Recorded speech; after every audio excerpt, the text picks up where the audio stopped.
সেই সময় বাংলার আকাশে দুটি নাম ছিল সমান উজ্জ্বল। একজন রূপলী পর্দার কিংবদন্তি নায়িকা সুচিত্রা সেন, অন্যজন চিকিৎসক, রাষ্ট্রনায়ক এবং বাংলার মুখ্যমন্ত্রী বিধানচন্দ্র রায়। তিনি কেবল একজন মুখ্যমন্ত্রী ছিলেন না, তিনি ছিলেন এমন এক চিকিৎসক যার কাছে মানুষের জীবন ছিল সবচেয়ে আগে। এমন এক দূরদর্শী নেতা যার স্বপ্নে গড়ে উঠেছিল নতুন বাংলা। তার সততা, কর্মনিষ্ঠা এবং মানব সেবার আদর্শ তাকে সাধারণ মানুষের শ্রদ্ধার আসনে বসিয়েছিল। ডক্টর বিধানচন্দ্র রায় ছিলেন এমন এক বিরল ব্যক্তিত্ব যার জীবনে চিকিৎসক, সমাজসেবক এবং রাষ্ট্রনায়ক সব পরিচয় এক সূত্রে গাঁথা ছিল। সবচেয়ে বড় কথা, ক্ষমতার শীর্ষে থেকেও তিনি ছিলেন অত্যন্ত সাদাসিধে এবং মানবিক। মানুষের কষ্ট তাকে গভীরভাবে স্পর্শ করত। রোগীর শয্যার পাশে যেমন তিনি ছিলেন নিবেদিত প্রাণ, তেমনি প্রশাসনের সর্বোচ্চ আসনে বসেও মানুষের কল্যাণকেই জীবনের প্রধান লক্ষ্য করে তুলেছিলেন। এহেন মানুষকে কি করে না বলেন সুচিত্রা সেন?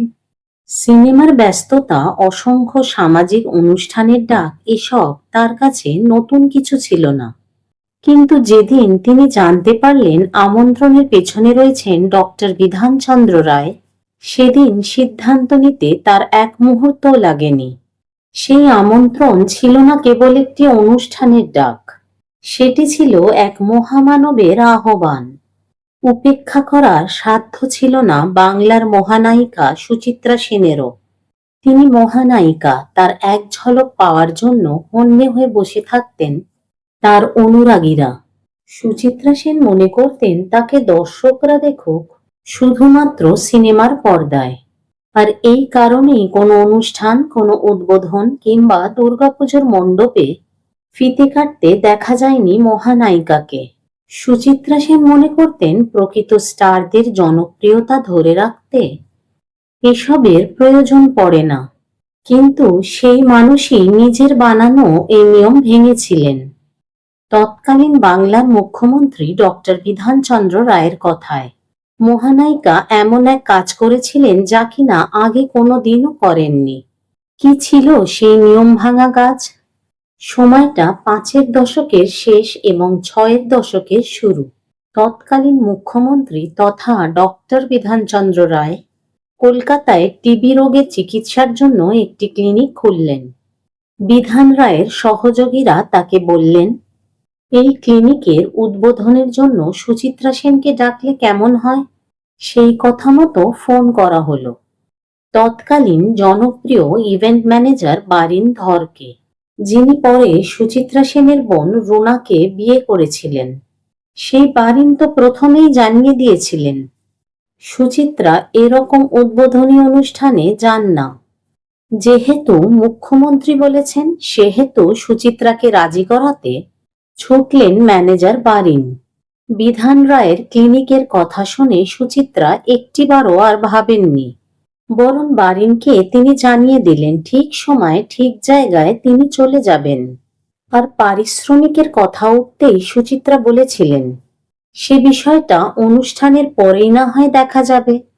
ক্লিনিকের উদ্বোধনের দিনে সঠিক সময় বিধান রায়ের ক্লিনিকে পৌঁছে গেলেন মহানায়িকা। মুখ্যমন্ত্রীকে পাশে নিয়েই ফিতে কাটলেন, পুরো ক্লিনিক ঘুরেও দেখলেন, আলাদা করে কথাও বললেন বিধান রায়ের সঙ্গে।